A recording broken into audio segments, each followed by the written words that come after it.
आजादी के बाद हमने सेम कानून कंटिन्यू रखा, लेकिन ऐसे ऐसे केसेस आए कि जहां आपने सेक्शन 4 जो है 1960 में किया, 6 1962 में किया, और अवार्ड जो है 94 में किया, 30-30 साल बाद।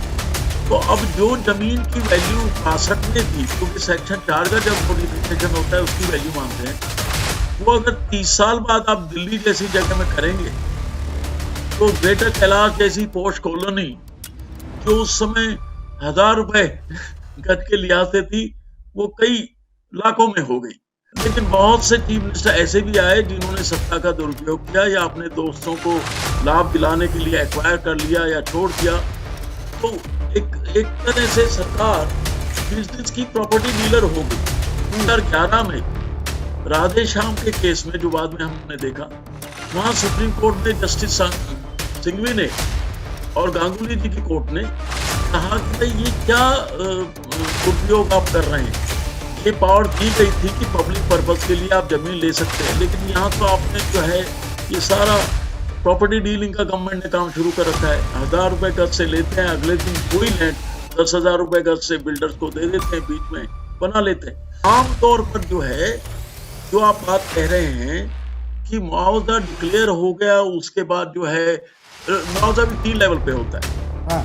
पहले लैंड कलेक्टर ने जो रेट दिया वो बहुत कम होता है। उसके बाद जो है एडिशनल डिस्ट्रिक्ट जज के यहाँ जा सकते हैं, एडीजे के यहाँ, एनएसमेंट के लिए उसमें कई साल लग जाते हैं। उससे अगर संतुष्ट नहीं है या उसने ठीक दे दिया, सरकार अपील में चली जाएगी, फिर हाई कोर्ट में चले जाते हैं, और फिर हाई कोर्ट के बाद हमको तक तो सुप्रीम कोर्ट तक।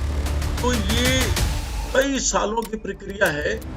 तो जिसकी जमीन चली गई उसको मुआवजा ना मिले, तो ये बड़ी दयनीय स्थिति है।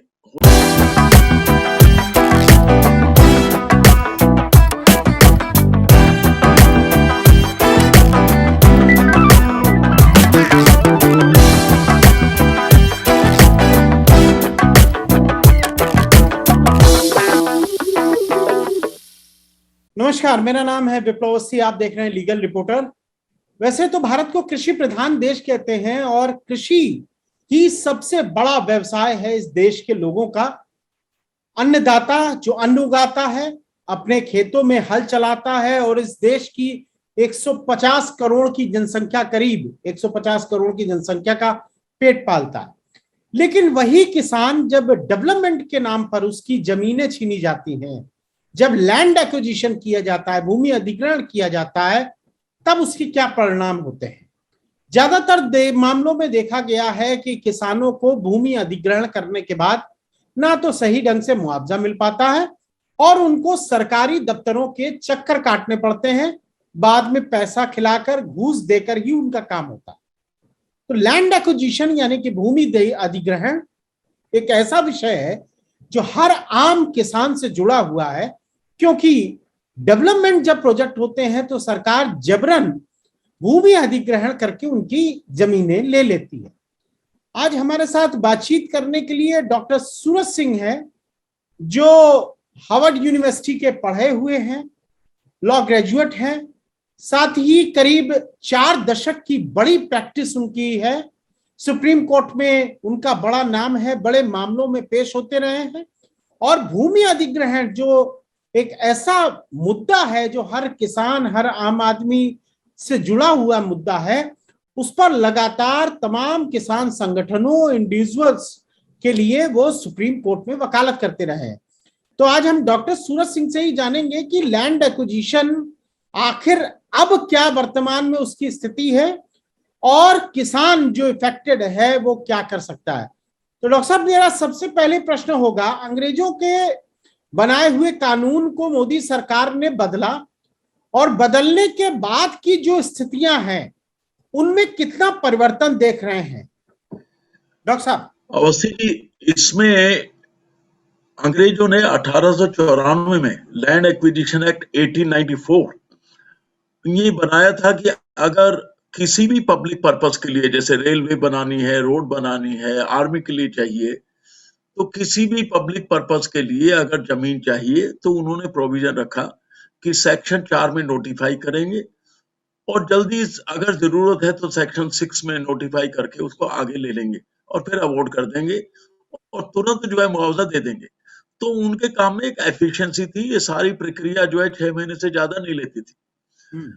आजादी के बाद हमने सेम कानून कंटिन्यू रखा, लेकिन ऐसे ऐसे केसेस आए कि जहां आपने सेक्शन 4 जो है 1960 में किया, 6 1962 में किया और अवार्ड जो है 94 में किया, 30 साल बाद। तो अब जो जमीन की वैल्यू 62 में थी, क्योंकि सेक्शन 4 का जब नोटिफिकेशन होता है उसकी वैल्यू मानते हैं, वो अगर 30 साल बाद आप दिल्ली जैसी जगह में करेंगे तो ग्रेटर कैलाश जैसी पॉश कॉलोनी जो उस समय 1000 रुपए गज के लिहाज से थी, वो कई लाखों में हो गई। तो अब क्योंकि अंग्रेजों के समय में जो मार्केट रेट था और जो गवर्नमेंट देती थी उसमें ज्यादा फर्क नहीं था, इसलिए बहुत ज्यादा विरोध नहीं होता था। लेकिन 1947 के बाद अपनी सरकार आने के बाद, क्योंकि लैंड जो है राज्य का, स्टेट का विषय है, केंद्र का नहीं है, लैंड एक्विजिशन कंकरेंट में है, तो उसमें विभिन्न राज्य अपनी अलग अलग पॉलिसी और कुछ अपवादों को छोड़ के, अच्छे चीफ मिनिस्टरों ने तो काम किया, बढ़िया किया, लेकिन बहुत से चीफ मिनिस्टर ऐसे भी आए जिन्होंने सत्ता का दुरुपयोग किया या अपने दोस्तों को लाभ दिलाने के लिए एक्वायर कर लिया या छोड़ दिया। तो एक तरह से सरकार बिजनेस की प्रॉपर्टी डीलर हो गई।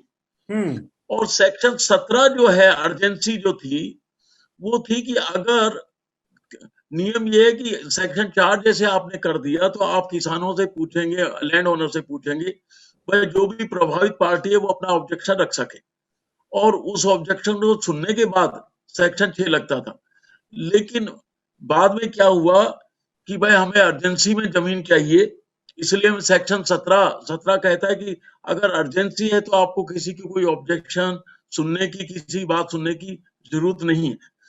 तो ये था कि भाई उसकी भी जरूरत नहीं है, और सीधे ही उसको वो कह देते, सेक्शन 17 करके एकदम सीधे ले लेते थे, बिना मुआवजे दिए हुए सरकार में जमीन वेस्ट हो गई। तो सुप्रीम कोर्ट ने देखा कि इस सारी चीजों का दुरुपयोग हो रहा है, तो 2011 में राधे श्याम के केस में, जो बाद में हमने देखा, वहां सुप्रीम कोर्ट में जस्टिस सिंघवी ने और गांगुली जी की कोर्ट ने कहा कि भाई ये क्या दुरुपयोग आप कर रहे हैं, ये पावर दी गई थी कि पब्लिक पर्पस के लिए आप जमीन ले सकते हैं, लेकिन यहाँ तो आपने जो है ये सारा प्रॉपर्टी डीलिंग का गवर्नमेंट ने काम शुरू कर रखा है। 1000 रुपए गज से लेते हैं, अगले दिन वही लैंड 10,000 रुपए गज से बिल्डर्स को दे देते हैं, बीच में बना लेते हैं। तो तब से जो है 2011 से ये महसूस हुआ कि ये जो 100 साल से भी ज्यादा पुराना कानून है, क्योंकि इसका दुरुपयोग हो रहा है, इसलिए नया कानून लाया जाए। और 2013 में जो है यूपीए गवर्नमेंट ने right to fair compensation, transparency, rehabilitation, resettlement act 2013 वो ले आए, जिसमें कई बहुत ही पहले कानून से क्रांतिकारी परिवर्तन थे। पहला कानून सरकार के पॉइंट ऑफ व्यू से था, सरकार को क्या चाहिए उसके से था। ये कानून था कि जिसकी जमीन जा रही है उस पर क्या असर पड़ेगा, प्रभावित लोगों पर क्या असर पड़ेगा, ये उनके पॉइंट ऑफ व्यू से था, और ये लागू हुआ 1 जनवरी 2014 से। ठीक है, ठीक है। परिवर्तन क्या रहा, मतलब 14 के बाद के कानून और उसके पहले के कानून में? परिवर्तन ये रहा कि सबसे पहले, जैसा कि टाइटल में ही है, राइट टू फेयर कंपनसेशन, ये नहीं कुछ भी अमाउंट 100 रुपए की चीज के आपने 20 रुपए दे दिए या 10 रुपए दे दिए, वो नहीं। Right to fair compensation, compensation मिले लेकिन अमाउंट ऑफ फेयर। तो उसमें ये हुआ कि भाई जो सर्कल रेट है, उस सर्कल रेट से आइडिया हो जाता है कि भाई इसकी मार्केट वैल्यू क्या होगी। तो उसमें पहले जैसे सोलेशियम, इंटरेस्ट वगैरह देते थे, उसकी बजाय उन्होंने बड़ा एक फार्मूला बना दिया। हालांकि राज्य, अलग अलग राज्य उसको थोड़ा चेंज कर सकते थे, कि अगर आपकी रूरल एरिया में जमीन है तो जो सर्कल रेट है उसका 4 गुना मिल जाएगा, अगर अर्बन एरिया में है तो सर्कल रेट का 2 गुना मिल जाएगा। इसका मतलब मोटे तौर पर जो मार्केट रेट है वो मिलने लगा। ये लागू हुआ 1 जनवरी 2014 से। तो एक तो ये, दूसरे बिना लोगों की सहमति के जबरदस्ती आप जमीन एक्वायर नहीं कर सकते। ठीक है। इसका मतलब अगर सरकारी काम के लिए चाहिए तो 70% लोगों की सहमति लेना, और अगर प्राइवेट के लिए चाहिए तो 80% लोगों की सहमति लेना ये तो जिनकी कानून जमीन है। हो गया डॉक्टर साहब, जी ये तो कानून की बात आपने बता दी, जो बदलाव हुए जी संसद से बदलाव हुए वो बात बता दी। अब आता जी है धरातल की स्थिति। धरातल की स्थिति ये है कि जब किसान से जमीनें ली जा रही हैं, मुझे सैकड़ों की संख्या में कॉल्स आते हैं। आपसे पहले जब हमने लैंड एक्विजिशन एक्ट को लेकर बात करी थी, सैकड़ों की संख्या में कॉल आते हैं और वो कह रहे हैं कि साहब हम तो जमीनी स्तर पे परेशान हैं, एसडीएम परेशान कर रहा है, डीएम परेशान कर रहा है, तहसीलदार परेशान कर रहा है, लेखपाल परेशान कर रहा है। तो वो जो निचले स्तर पर सरकार तो एक पॉलिसी और रणनीति लेके आ जाती है, कानून भी बना देती है, लेकिन आपको लगता है कि निचले स्तर पर ये जो दुविधाएं हैं, एडमिनिस्ट्रेटिव प्रॉब्लम्स हैं, उनको इस कानून के अंतर्गत नहीं साफ किया गया और कहीं ना कहीं ये बात सुप्रीम कोर्ट को पता है? देखिए ऐसा है, यहाँ विप्लव जी एक बहुत बड़ा कानून में विरोधाभास है। जी एक तरफ तो हमारा संविधान, उसको अगर आप पढ़ें, हमारे क्या क्या फंडामेंटल राइट है, जी right to liberty, right to live with human dignity, जी और पता नहीं बड़े बड़े हाई साउंडिंग जो है वो हैं। लेकिन असलियत में जब आप जाते हैं हम्म तो जो पावर अंग्रेजों के समय में पुलिस को दी गई थी, जिसमें अंग्रेजों का काम था कि भारत की जनता को कैसे कंट्रोल करें, जी उनका कोई हमें आजादी या हमारे ह्यूमन राइट का रेस्पेक्ट करना नहीं था। ठीक है। सेम बातें चली आ रही हैं। हम्म, क्रिमिनल केस में जो एसएचओ या आईओ इन्वेस्टिगेशन ऑफिस की पावर है, सब इंस्पेक्टर लेवल का व्यक्ति होता है, उसने जो लिख दिया वो सुप्रीम कोर्ट तक नहीं हिलता है। हम्म, इसी तरह जमीन के मामले में तहसीलदार या पटवारी ने रिकॉर्ड में जो कर दिया, भर दिया। उसके लिए आप चक्कर काटते रहिए। हम्म, तो एक तो होता है आदर्श की क्या हमारे लक्ष्य और उद्देश्य है, एक जी होता है स्टैंडर्ड ऑपरेटिंग प्रोसीजर कि जमीन पे वो क्या है। हम्म, जमीन पे ये है कि सरकार से काम कराने के लिए कुछ ऑनरेबल अपवाद हैं। हम ये नहीं करें कि हर एक व्यक्ति करप्ट है और हर एक व्यक्ति काम नहीं कर रहा। बहुत अच्छे अच्छे अफसर भी हमारी संपर्क में आए, जैसे इस समय यमुना एक्सप्रेस अथॉरिटी के डॉक्टर अरुणवीर सिंह जी है, जी जनता की बहुत सेवा कर रहे हैं। कोई भी जाए तो काम करते हैं, कोई किसी तरह का करप्शन नहीं। लेकिन ये तो अपवाद स्वरूप है। आम तौर पर जो है, जो आप बात कह रहे हैं कि मुआवजा डिक्लेयर हो गया, उसके बाद जो है मुआवजा भी 3 लेवल पे होता है। हाँ। पहले लैंड कलेक्टर ने जो रेट दिया, जो बहुत कम होता है। हम्म, उसके बाद जो है एडिशनल डिस्ट्रिक्ट जज के यहाँ जा सकते हैं, एडीजे के यहाँ एनहेंसमेंट के लिए, उसमें कई साल लग जाते हैं। उससे अगर संतुष्ट नहीं है या उसने ठीक दे दिया, सरकार अपील में चली जाएगी, फिर हाई कोर्ट में चले जाते हैं, और फिर हाई कोर्ट के बाद अंततोगत्वा सुप्रीम कोर्ट तक। तो ये कई सालों की प्रक्रिया है। तो जिसकी जमीन चली गई उसको मुआवजा ना मिले, तो ये बड़ी दयनीय स्थिति है। होता होना तो ये चाहिए कि जमीन जब तक कब्जा ले रहे हैं, तब तक जैसे ही कब्जा दिया उस समय पेमेंट होना चाहिए। हम्म, हम कोई भी चीज लेने जाए तो पेमेंट देते हैं कब्जा लेते समय। ये अजीब है कि सरकार ने डिक्लेयर कर दिया, वो सरकार की हो गई। इसके लिए अब जो नया कानून था उसका धारा 24(2) जो है वो बहुत इंपॉर्टेंट है। हम्म, धारा 24(2) ने ये कहा कि अगर आपकी जमीन इस एक्ट से 5 साल पहले एक्वायर हुई है, इसका मतलब एक्ट शुरू हुआ था 1 जनवरी 2014, हम्म, तो इसका मतलब अगर आपकी जमीन दिसंबर 2008 तक एक्वायर हुई है या उससे पहले 1960 1980, अगर आपकी जमीन इस एक्ट के बनने से 5 साल पहले एक्वायर हुई है और सरकार ने या तो आपको मुआवजा नहीं दिया, हम्म, मुआवजा नहीं दिया, ट्रेजरी में जमा होने का मतलब नहीं है, हाँ। और या सरकार ने अभी तक आपकी जमीन का फिजिकल पोजेशन नहीं लिया, आप उसको बोझ जोत रहे हैं, आपके पास ही है, सब कुछ आप यूटिलाइज कर रहे हैं। तो दोनों में से अगर एक कंडीशन पूरी होती है तो नए कानून ने ये प्रावधान बनाया था कि वो रद्द हो जाएगा लैंड एक्विजिशन, जमीन आपकी आपके पास रह जाएगी। मुआवजा अगर आपने ले लिया तो आप वापस कर देंगे, और अगर नहीं लिया तो कोई बात ही नहीं। तो दोनों में से एक कंडीशन थी।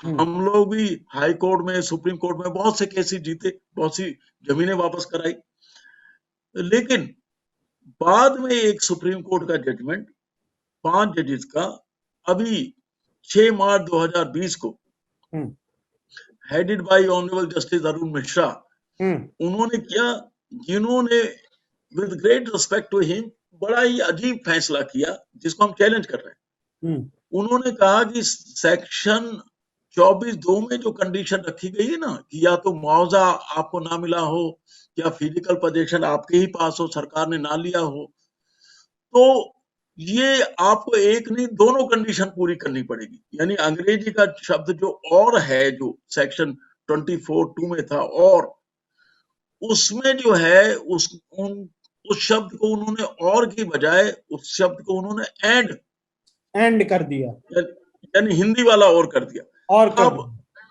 ये विद ग्रेट रेस्पेक्ट, ये एक गलत इंटरप्रिटेशन है, और क्योंकि लेजिस्लेचर का उद्देश्य ये नहीं था, इसीलिए 5 जजेस को हम आगे, बहुत से लोग हमारे पास आए हैं जो बड़े पीड़ित हैं, जो हाई कोर्ट से जीत गए थे, सुप्रीम कोर्ट से जीत गए थे, तो उनको वो जो है इस गलत जजमेंट को, हम जहां कानून की इंटरप्रिटेशन सही नहीं दी गई है हमारे अनुसार, और we can have difference of opinion, तो उसको हम 5 से ज्यादा जजेस यानी 7 जजेस या 9 जजेस के सामने चैलेंज करने जा रहे हैं, ताकि किसानों के लिए, जो लैंड ओनर्स के लिए, जो गरीबों के लिए जो ये कानून बना था, इसका फायदा जो पार्लियामेंट चाहती थी उन लोगों को मिल सके। क्या बिंदुवार डॉक्टर साहब मुझे कुछ बिंदु बता पाएंगे जो आप 7 और 9 जजेस के सामने ले जाने वाले हैं?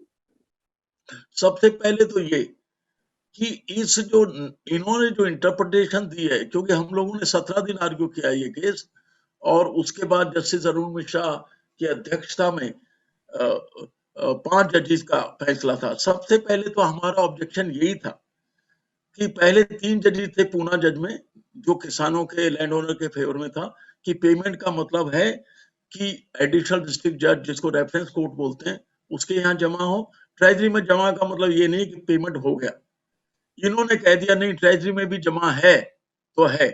बहुत से केसेस ऐसे हैं जिनमें सरकार के पास पैसा ही नहीं था, जहाँ एडमिनिस्ट्रेशन को लिखा जा रहा है कि भाई ये कंपनसेशन देना है, रिलीज करो, अभी तक नहीं हुआ, 10 साल हो गए, 15 साल हो गए।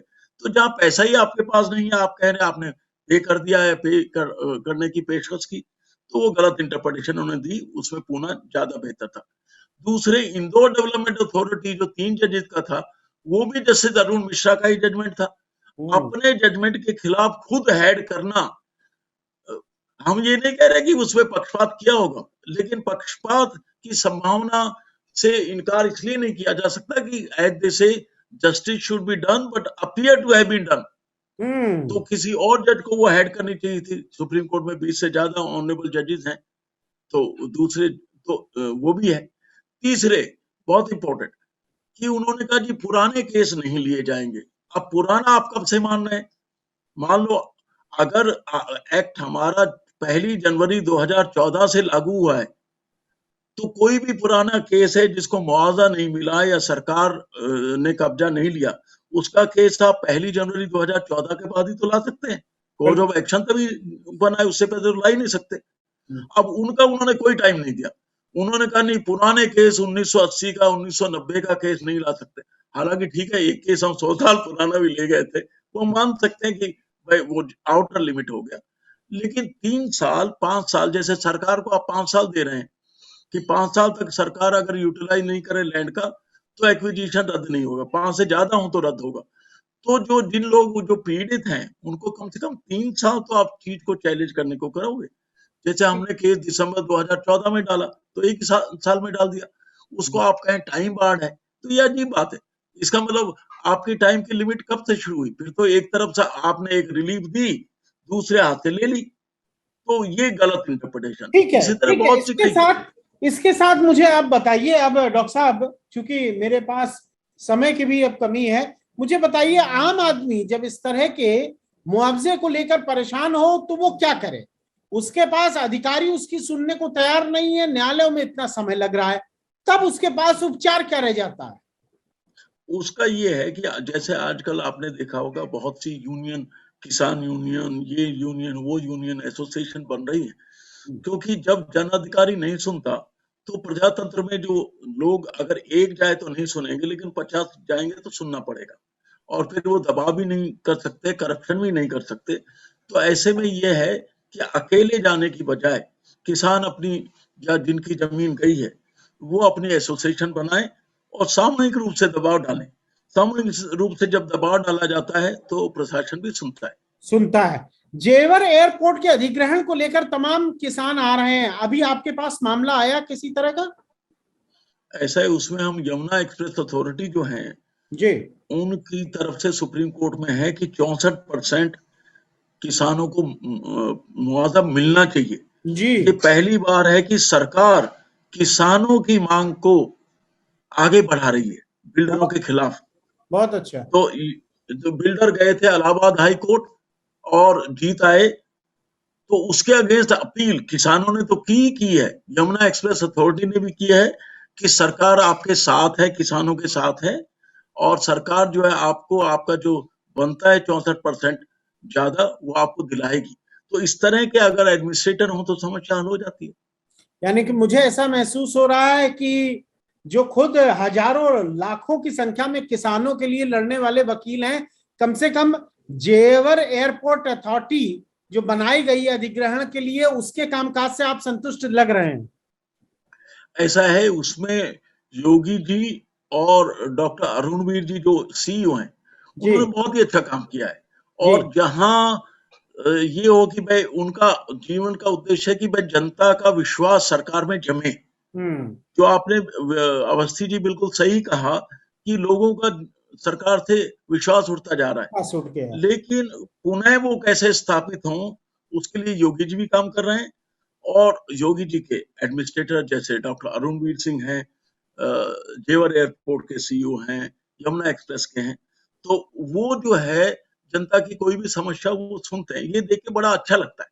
देखिए, विकास तो डॉक्टर साहब एक चीज है, लेकिन जो आम किसान है जो अपनी जमीन भी खो दे रहा है, कम से कम अगर उसको मुआवजे के लिए भी अगर धक्के खाने पड़े, उसको अपने रिहेबिलिटेशन के लिए भी धक्के खाने पड़े, तो मुझे लगता है इससे ज्यादा शर्मिंदगी की और कोई बात नहीं हो सकती।